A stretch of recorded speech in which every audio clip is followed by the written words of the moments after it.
Welcome to Strip Coverlet. I'm Adrian Fort. I'm Dalton Gentry. We're here for an hour of Los Varietos. Variety. Like, I'm so relaxed on Variety Hour now. I'm like, I'm drinking my coffee. I'm doing it. I'm doing it. I'm doing it. I've switched shifts. I'm back to the days of living in the sun. Back to the land of the living. The land of the living. I think that's what I was going for, but I'm so deliriously tired at this point that it just didn't come out. So yeah, coffee. It's a thing. I'm about it. Get used to it.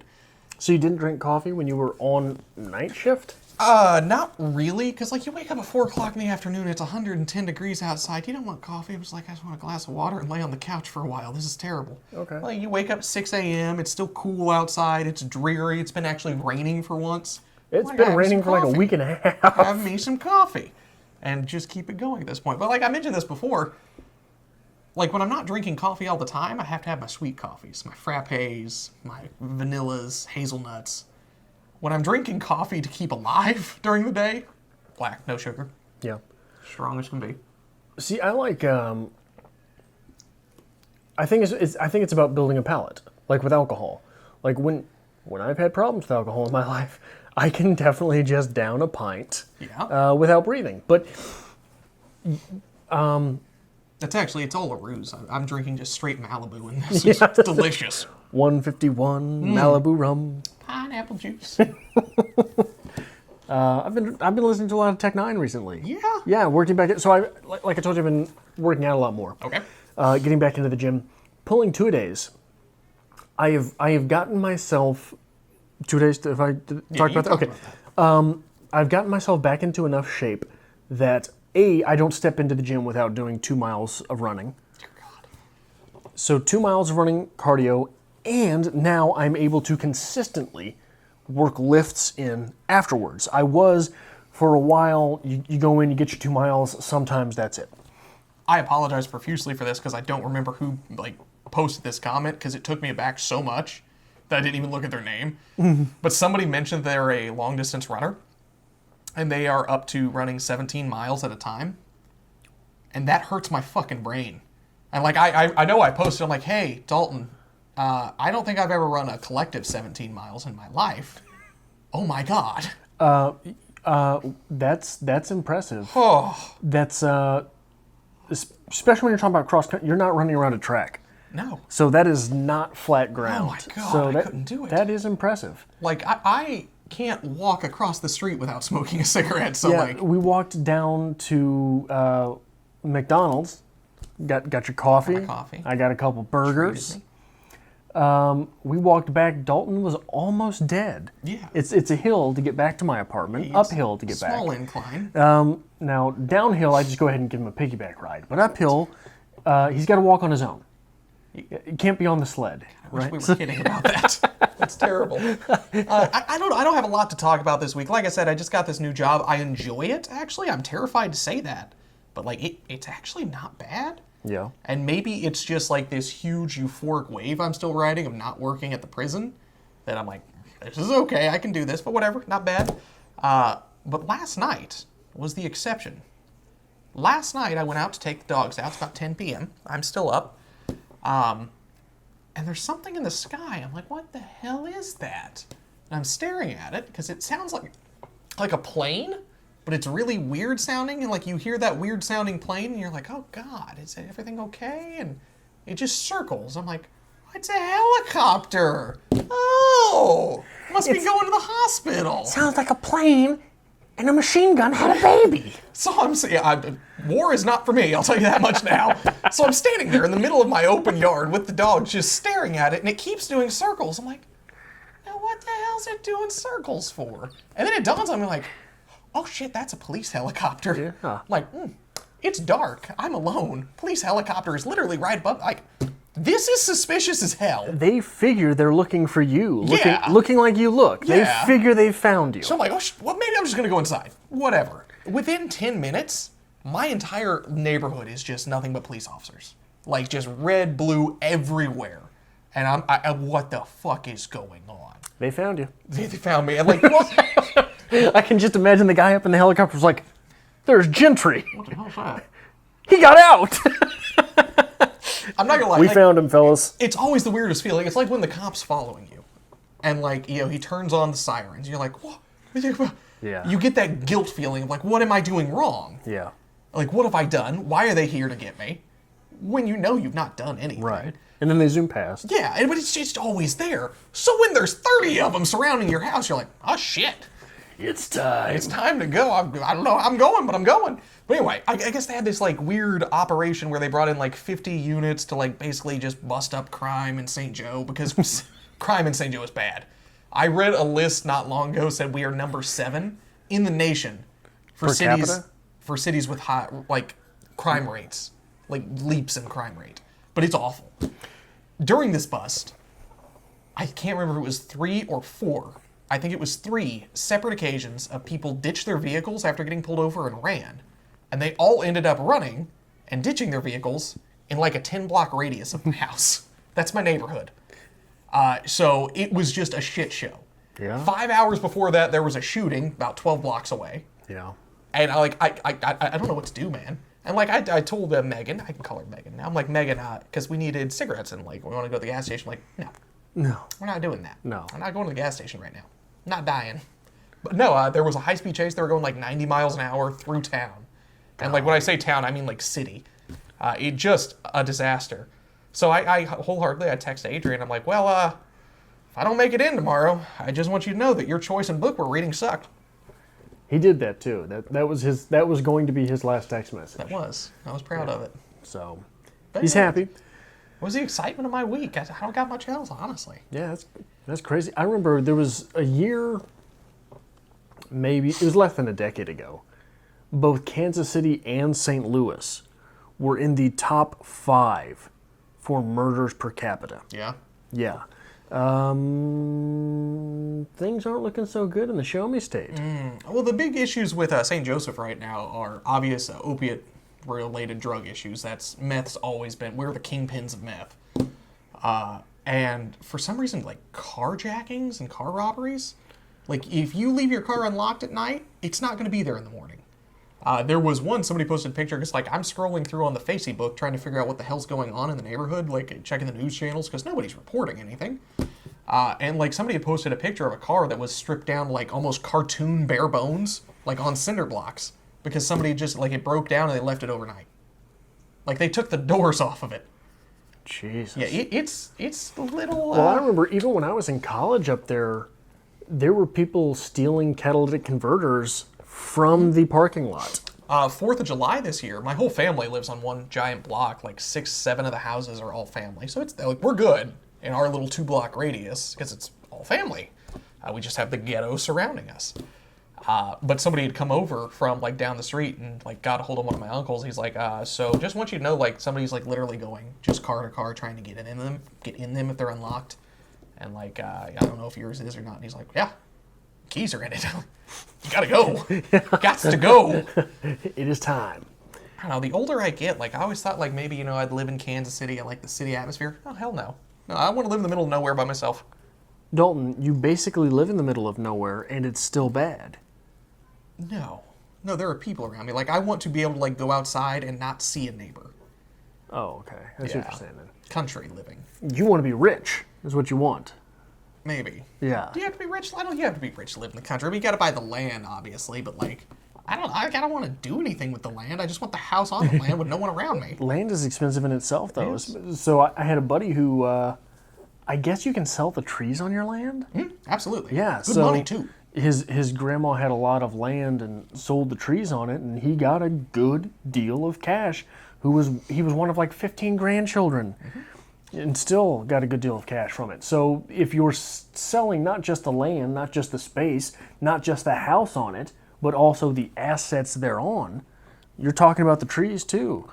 My house was built in like the late 1800s. Like it is super old. A lot of that in St. Joe. A lot of that. A lot of historic houses.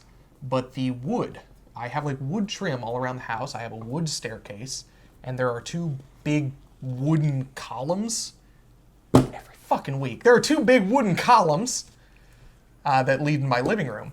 And when they, the house was appraised 15, 20 years ago, they're like, well, not a lot of value in the house, not a great neighborhood and all that, but the wood alone is $50,000. Like the guy actually offered, he's like, if you want us to come in and replace it, will cut you a check and just replace it all with like normal and just take it. Yeah. So like that's always my backup plan. Shit hits the fan, we're selling the staircase. So the house I worked on, so after I graduated, so I started everything with so. So. When I graduated from college with my bachelor's degree, Yes. 2 of our professors offered me a job scraping and painting a house on their property, and so they owned 3 houses and like a storage house sort of thing. It was Shed type thing. 2 levels though, like it was a 2-story and a garage. shed. Yeah, nice property. But he was telling me That house was as we scraped it that the house we were working on was built in the 30s, the 1930s. Their house was built in the 1860s or 80s. I can't remember, like Hill House. And he was showing me all the stuff on his property, including the smaller house that was built in the 30s. This right here, we could saw this off the house, take it out to California, and sell it for nearly $1,000. Yep. Apparently, it's California. All these people want really old stuff because everything in California is from relatively. And that's like I've always made this argument. I'm like, if my house was in California, I'd be wealthy. Yeah. Because people would buy the hell out of it. And like all I want. If your house was shipped to California, you'd be wealthy. So like if we ever make it big, I'm putting it on the trailer and we're going. But no, like all the new houses in California are like not that bad. What was that show? Texas Tea. They struck. Anyway, they were from Missouri. Didn't they hitch their? I'm singing the fucking song. Give me a second. Yeah. Da da da da da da da da da.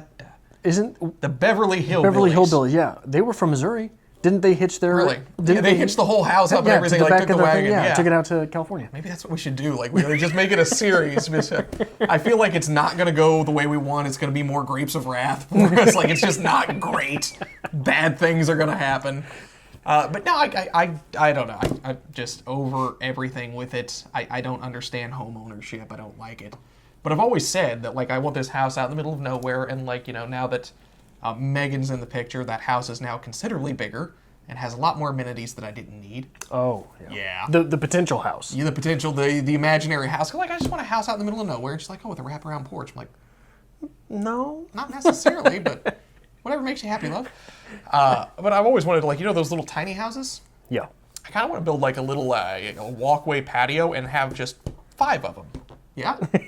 For guests. Yeah. Because like I always have people like a writer's house. retreat. Like a little writer's retreat. So like I'd have like open French doors to a bar, nice little writing room. Like a commune. Like a commune, and like places for people to sleep when they're just schluffing around at the house for a week or so. So if hippies had communes, what do hipsters have? We need to come up with something.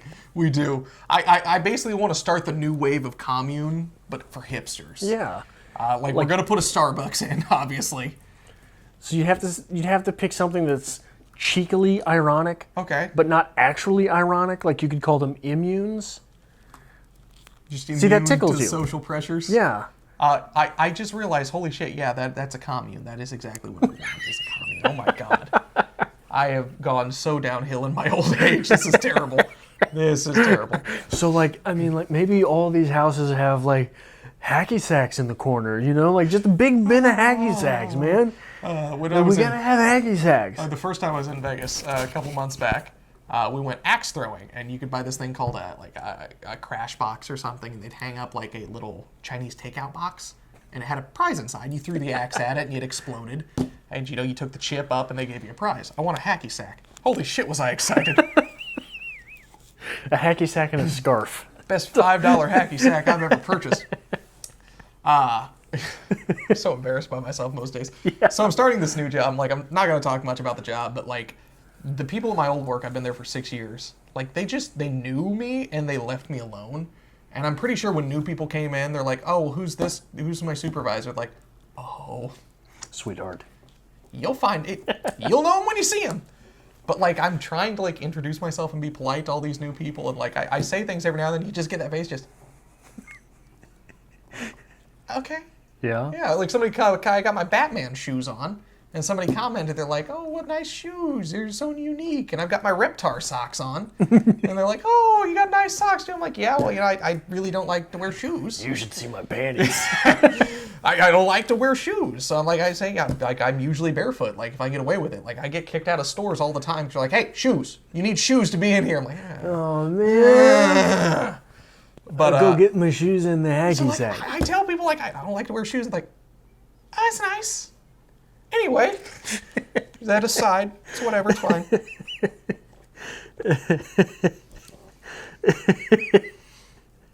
You done? Maybe. I'm not sure yet. So, this weekend, because I always got something planned for the weekend. I'm big on weekends. I like my weekends. And you got weekends off now. I have weekends off. I've always had weekends off. Well, recently I have. I have Saturday night and Sunday night. But now I actually have weekend nights off. Yeah. All day. But that made no fucking sense. Anyway, going out. 60% of the time, works every time. Going out tomorrow. Extending my Adrian should come along and socialize invite. I'm going to an ethnic festival in Kansas City. They are going to have... Only in the Midwest. Yes. What we doing is we having a festival of ethnics. We going to parade them about. It sounds amazing when you say it that way. What is an ethnic festival? You brought out my giggle on that one. I'm so happy. But no, they've got like a bunch of different performances, live music from people of different cultures. And it's Cultural festival would sound a whole lot better than ethnic. It's called Ethnic Festival. Well, we're going to bring out some ethnics and just have them. You know what I mean? We're going to have them around. But there's a lot of food going on here, and like every little... You got to go down to the city for it, though. It ain't up here in St. Joe. Oh, no. It's in Swope Park. But every culture has like their own little booth, and like you can go by and like you want to go try the Australian food. It's all $1. You give them $1, they give you a little sample plate. So I'm just going to go eat, have a great time, probably drink a couple beers. You should come.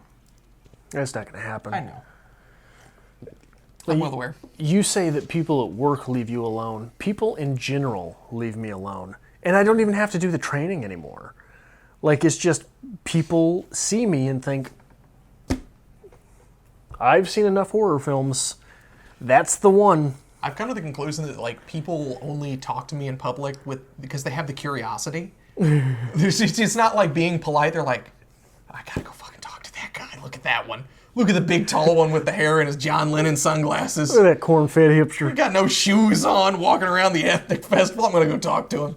But it's just weird what people will come up and like ask you. I don't know how many times people will come up and be like, can I touch your hair? I'm like, how would you feel if I came up like, can I touch your hair? It's really weird. Like, I can't get that across to people. Yeah, but like, I'm not an amusement to you. You're inviting it, though, to a certain extent.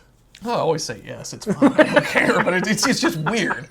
And, like, I don't like people touching my hair. I don't like it, but, like, it's polite. Somebody asks. How would you feel if I came up and asked you to touch your hair? But, I mean, yeah, go ahead. It's just, like, pretty sure if I ever get mugged, someone's like, give me your wallet. I'm like, no. But if they're like, hey, can I please have your wallet? I'm like, all right. Take it. Give me your wallet. Why'd you touch my hair? Just take my wallet. Actually, you don't want the wallet. The hair's going to get you a lot farther. There's nothing in there. Oh, that's it. That's my week in a nutshell. The hair will get you random conversations. The wallet, not so much. You're not getting very far on the wallet. When I had my long hair, like when it was the full afro all around, all the time, man, people would come up and be like, can I pet you? I guess. We went to the movie theater one night. The drive-in movies. Have you ever been? No, I've never been to a drive-in. Love drive-in movies. Used to go all the time as a kid, and like that good nostalgia. But it's $10 per person, and you get 2 movies. Not a bad deal. We're pulling up, and like the guy's just staring at me. And I'm like, probably gonna go to theater too. And he's like, just go, man. It's like, I can't charge you. Just go. Like, all right. Like, everything inside me wants to believe that guy said that to everybody that night. He was just completely out of it. Like everybody pulled up and like, just go.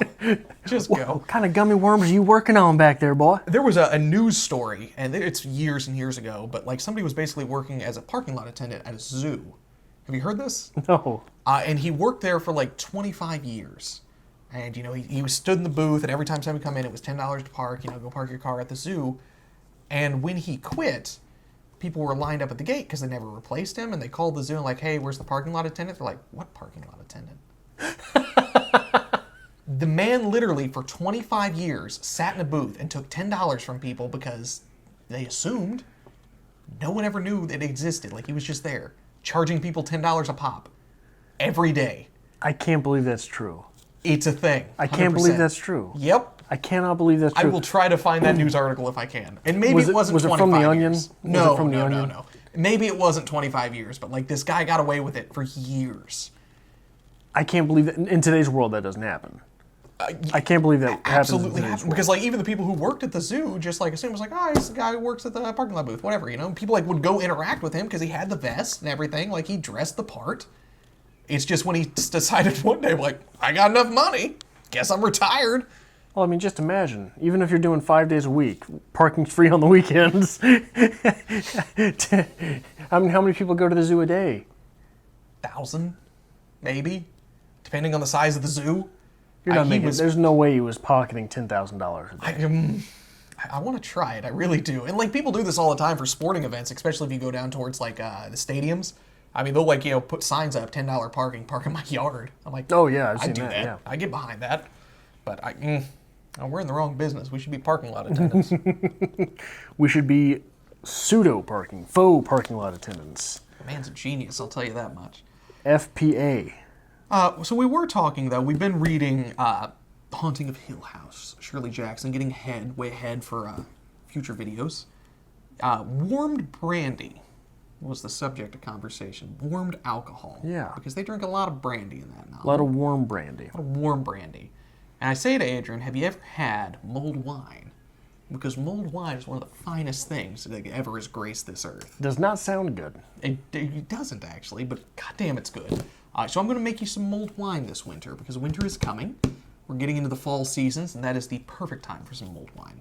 Okay. A little disappointed. What goes into mulled wine? How does this happen? So I'm afraid to say it online, because like I'm sure somebody, especially in Europe, is going to be like, no, that's not how you mull wine. That is not how this works. Absolutely not. But if memory serves me, it is essentially a good, different bunch of wines, or maybe one type of wine, whatever. You take some oranges with some cloves in it, you put it all together to get it nice and warm, but don't boil it so you don't lose your alcohol.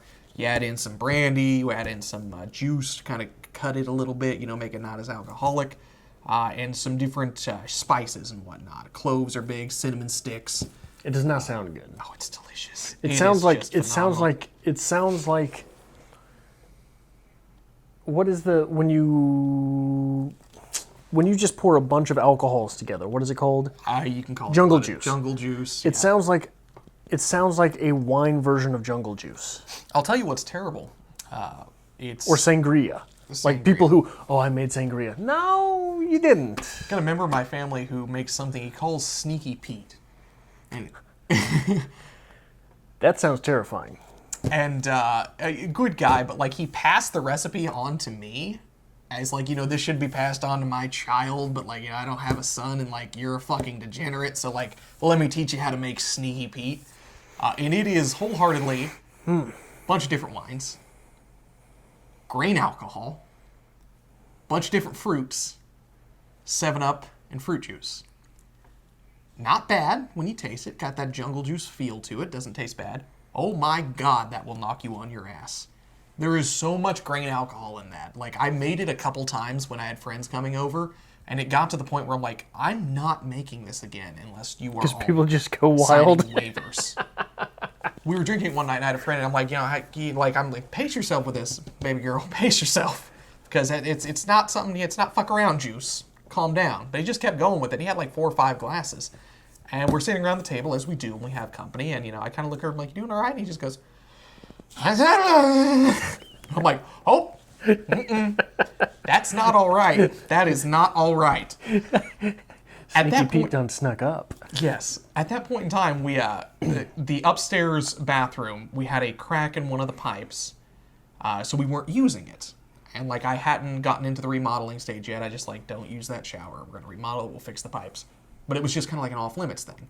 I took him upstairs. I'm like, why don't you lay down, get some sleep. And about 30 minutes later, I'm sitting at the table, and I may have a couple drinks. I look up, I'm like, why the hell's my ceiling fan rating?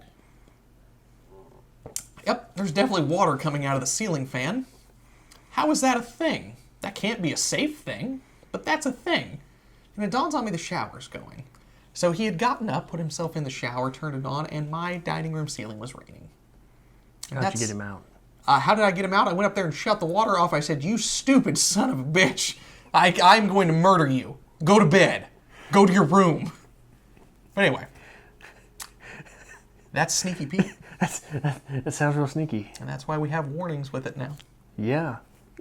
Put a little sticker on all the glasses you pour it into. Yeah. Just I want to serve it in Once jugs. you cannot read, you need to stop drinking. I want to serve it in jugs with the X's on it. It's just like, you got to whistle before you drink it now. That's how it's good. We should do that. We should make a batch of Sneaky Pete and then live stream. Is that how we should celebrate 4,000 subscribers? I would have no objections to this. Let us know in the comments if that's how we should. Maybe we could do. What is it? I can't think of anything today, man. I am so off. Do a Q&A or something like or, that? Or what is it? Truth or drink? Truth or drink? Yeah. We could do some truth or drink. I've seen fear pong as well. That's a thing. I'm gonna let you know right now. If I get violent, if I get drunk and I have an excuse to throw things, I'm going to be violent. I don't need you to be violent. I don't need to be like, we'll be back. Just cut this. So, you want to cut this or you want to continue on? Well, we have to do an outro. Oh, well, let's do an outro real quick. What do you want to do? That's Variety Hour. This is what happens when I drink coffee all day. This is wonderful. I'm having a time. It really is Malibu. Or you like this kind of thing, make sure you hit the subscribe button. Maybe hit the like button as well. And if you'd like to help Dalton get more coffee, there's a link to our Patreon, as always, to be found in the description below.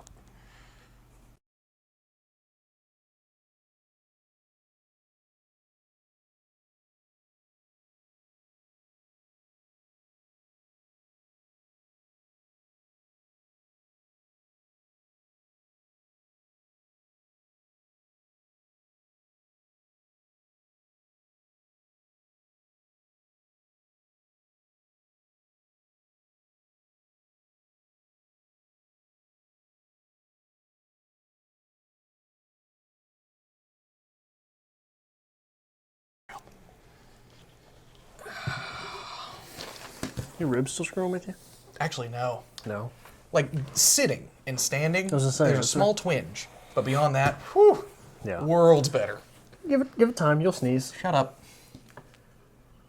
Good. Sure.